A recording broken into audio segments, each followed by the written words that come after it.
A lot of wind today. I'd rethink anything you've got planned for the out of doors this Friday afternoon because there's a wind advisory in place from noon to 8 p.m. That's why it's a 13 first alert action day, some gusts to 45 miles per hour.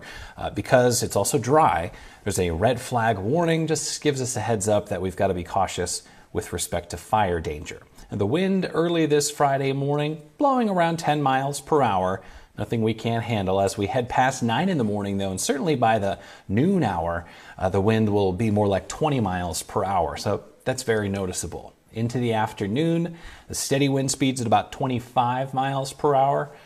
Looks like that is when the gusts could hit 45 miles per hour during the afternoon. But even after dark at 8 p.m., we'll still hold on to some blustery 35 mile per hour evening gusts. Those will taper under 25 miles per hour around midnight through early Saturday morning. So the wind, you can see the trees moving around just a little bit. If you watch Kalina and I on our midday newscast from 11 a.m. to noon, those trees will really be blowing around because we'll have the stronger conditions developing by midday. 69 right now at McCarran, 64 in Centennial Hills.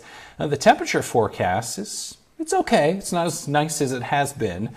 We were in the upper 80s yesterday. We'll be closer to 90 degrees by 4 or 5 o'clock this afternoon. We're forecasting a high of 91. Tonight, as those breezes linger, it looks like temperatures will eventually drop down to the low in the mid 60s.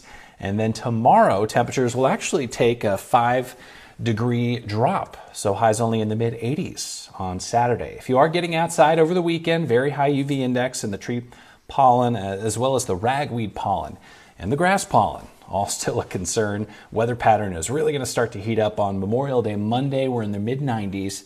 Tuesday, we should hit 100 for, I believe, only the third time this year, Kalina. And then Wednesday is when the heat kind of gets out of hand. Anyone who's lived in Las Vegas a long time will say about 105 is where it gets a little too toasty during the warm part of the year. Well, it'll be a little too toasty for most of our taste starting Wednesday of next week. Yikes. All right.